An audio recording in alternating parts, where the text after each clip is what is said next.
78వ స్వాతంత్ర దినోత్సవం ఎంతోమంది సమరయోధుల పోరాటం, ఆ పోరాటాల్లో సమిధులైన వారి చలవే ఈరోజు మనం ఎంజాయ్ చేస్తున్న ఫ్రీడమ్.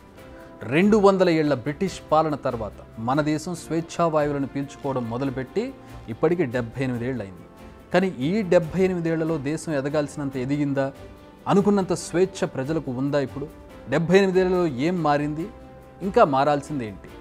స్వాతంత్ర భారతదేశం 28 రాష్ట్రాలు, 8 కేంద్రపాలిత ప్రాంతాలు, 1618 భాషలు, 6 ప్రధాన మతాలు, 6000కు పైగా కులాలు, ఉపకులాలు.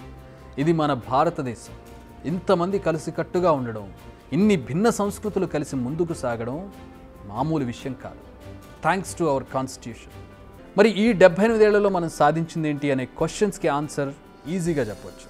హరిత విప్లవాన్ని తీసుకొచ్చాం, పోలియోను నిర్మూలించుకున్నాం, సైన్స్ అండ్ టెక్నాలజీలో చాలా ముందడుగు వేశాం, అగ్రదేశాలతో పోటీ పడుతూ చందమామను అందుకున్నాం, విద్యను హక్కుగా మార్చుకున్నాం, ప్రపంచంలో ఒక శక్తివంతమైన రక్షణ వ్యవస్థగా ఎదిగాం, అతిపెద్ద రవాణా వ్యవస్థను నిర్మించుకున్నాం, పారిశ్రామిక రంగంలో దూసుకుపోతున్నాం, ప్రపంచ ఆర్థిక వ్యవస్థలో టాప్ 5కి చేరుకున్నాం, చాలా ముందడుగేసాం, చాలా అభివృద్ధి చెందాం, ప్రపంచం మొత్తం ఇండియా వైపు చూసేలా చేసుకున్నాం. అంతా బాగున్నట్టు ఉంది కదా? కానీ నాణ్యానికి మరోవైపు చూస్తే పరిస్థితి మరోలా ఉంది. టు బీ ఫ్రాంక్, భయంకరంగా ఉంది. స్వాతంత్రం సాధించిన రోజు నుంచి ఈ రోజు వరకు మన దేశం ఇంకా అభివృద్ధి చెందుతూనే ఉంది. అభివృద్ధి చెందిన దేశంగా నిలిచేందుకు మనం ఇంకెన్నాళ్ళు ఇలా పాటుపడాలనేది తెలియదు. ఇప్పటికీ మన దేశంలో చాలా వర్గాల మధ్య ఒక కనిపించని గీత కనిపిస్తుంది. భయంతో నిత్యం గడపాల్సిన పరిస్థితి ఉంది. ధనవంతుల సంఖ్య ఎంత వేగంగా పెరుగుతుందో అంతకు 10 రెట్లు పేదవారి సంఖ్య పెరుగుతోంది. మనకు స్వాతంత్రం వచ్చి 78 ఏళ్లైనా ప్రజలు ప్రభుత్వం ఇచ్చే ఉచితాలపై ఇంకా ఆధారపడాల్సి వస్తోందంటే పరిస్థితి ఎలా ఉందో అర్థం చేసుకోవచ్చు. ఆ ఉచితాల మీదే ప్రభుత్వాలు ఏర్పడుతున్నాయంటే పరిస్థితిని అర్థం చేసుకోవచ్చు. పిల్లలకు మంచి చదువులు చదివించాలంటే అప్పులు చేయాల్సిన పరిస్థితి, మంచి వైద్యం చేయించాలంటే ఆస్తులు తెగనమ్ముకోవాల్సిన పరిస్థితి, మంచి ఆహారం అందాలంటే పర్సును గుల్ల చేసుకోవాల్సిందే. దానికి ఒక ఆర్గానిక్ అని పేరు పెట్టి 50 రూపాయలు ఉన్నది 100 రూపాయలకు అమ్ముతారు. కంటికి కనిపించని ఆంక్షలు, స్వేచ్ఛగా మాట్లాడితే ఎలాంటి పరిస్థితులు ఎదుర్కోవాల్సి వస్తుందో అన్న భయం. ఇంకా ఇలాంటివి ఉన్నాయా అనుకోకండి. మీ మనసును ఈ ప్రశ్న అడిగి చూడండి, అది చెప్పే సమాధానం వినండి. ఇక అభివృద్ధి విషయానికి వద్దాం. డెవలప్మెంట్ లేదా అంటే లేదని చెప్పలేం, అలాని ఉంది అని చెప్పలేం.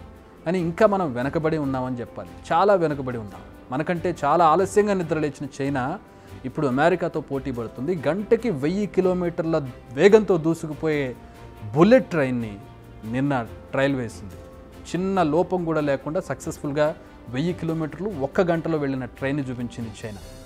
మనం ఇంకా ఈ అప్పటి బ్రిటిష్ వాళ్ళు ఏర్పాటు చేసిన నారో గేజ్ల మీద రన్ చేస్తున్న ట్రైన్స్ని, అరకొరగా సెక్యూరిటీ ఉన్నటువంటి రైల్వే ట్రాక్స్ని చూస్తూ ఉన్నాం. నెలకొక రైల్వే యాక్సిడెంట్ను చూస్తూ ఉన్నాం. మనకంటే చాలా చిన్న దేశాలు ప్రపంచాన్ని శాసించే రేంజ్లో ఉన్నాయి. బట్ మనం ఇంకా ఎక్కడో వెనకబడి ఉన్నాం. దీనికి కారణం మన రాజకీయ వ్యవస్థ, పాలనా వ్యవస్థ, అందులో ఉండే స్వార్థపరులు, అవినీతి. కొంచెం ఘాటు కామెంట్సే కానీ ఇదే పచ్చి నిజం. దోపిడీ, లంచం, ఈ రెండు ఇప్పుడు మన వ్యవస్థను పట్టి పీడిస్తున్నాయి. పనికి తగ్గట్టుగా లంచం ఇవ్వకపోతే ఆ పని సరిగ్గా జరగదు. కాంట్రాక్ట్ దక్కాలంటే లంచం ఇవ్వాలి. అలా దక్కించుకున్న కాంట్రాక్ట్లో మిగిల్చుకోవడానికి దోపిడీ. ఎందుకంటే అక్కడ ఇచ్చాడు కాబట్టి ఇక్కడ దోపిడీ చేయాలి. ఆ దోపిడీ చేయాలంటే నాసి రకం సరుకు వాడాలి. విద్యా వ్యవస్థలో దోపిడీ, వైద్య వ్యవస్థలో దోపిడీ, ఎలా ఎక్కడికి వెళ్ళినా సామాన్యుని పట్టి పీడించడానికి సిద్ధంగా ఉంటాయి దోపిడీ. ముందు ఈ దోపిడీని నిరోధించాలి. స్వాతంత్రం రావాలి, మెరుగైన వ్యవస్థలు అందుబాటులోకి రావాలి. ధనవంతుడికైనా పేదవాడికైనా ఒకే రకమైన న్యాయం జరగాలి. పేదరికం పెరుగుతుంది, నిరుద్యోగం పెరుగుతుంది, మతహింస పెరుగుతుంది, ఆంక్షలు పెరుగుతున్నాయి, తప్పుడు వాగ్దానాలు పెరుగుతున్నాయి, సరిహద్దు వివాదాలు పెరుగుతున్నాయి, దేశంలో అనిశ్చితి పెరుగుతోంది. కావాలంటే ఈశాన్య రాష్ట్రాల్లో పరిస్థితిని చూడండి, కశ్మీర్లో పరిస్థితిని చూడండి. అక్కడ పరిస్థితి ఏంటో మనకు అర్థమవుతుంది. అవినీతి పెరుగుతుంది, అభివృద్ధి అనుకున్నంత వేగంగా జరగడం లేదు. మనకున్న సత్తాకు, మన దేశ జనాభాకు అనుగుణంగా అభివృద్ధి జరగడం లేదు.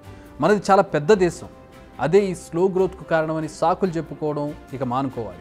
ఇప్పటికైనా పాలకులు రాజకీయాలు మాని పాలనపై మరింత ఫోకస్ చేయాలి. అవినీతిని రూపుమాపాలి. సొంత ఎజెండాలను అప్లై చేయకుండా ప్రజలకు ఏది మంచిది, దేశానికి ఏది కావాలనే దాన్ని అమలు చేయాలి. అప్పుడే దేశం మరింత ముందుకు పోతుంది. Where the mind is without fear and the head is held high, where knowledge is free అంటూ ఆనాడు రవీంద్రనాథ్ ఠాగూర్ రాసిన పదాలను ఇప్పటికీ గుర్తు చేసుకోవాల్సి వస్తుంది. అధికారానికి మాత్రమే అందే సలాంలు, ప్రాణాలు పణంగా పెట్టి కులం, మతం, ప్రాంతం కోసం కల్లోలాలు సృష్టించే మనుషులు, భజన బృందంలా మారిన మీడియా, పైకి కనపడే గాంభీర్యాలు, వ్యభిచారంలా మారిన సగటు రాజకీయాలు, నేల రారుతున్న సగటు జీవితాలు ఇవన్నీ మారాలి. అప్పుడే దేశానికి నిజమైన స్వాతంత్రం.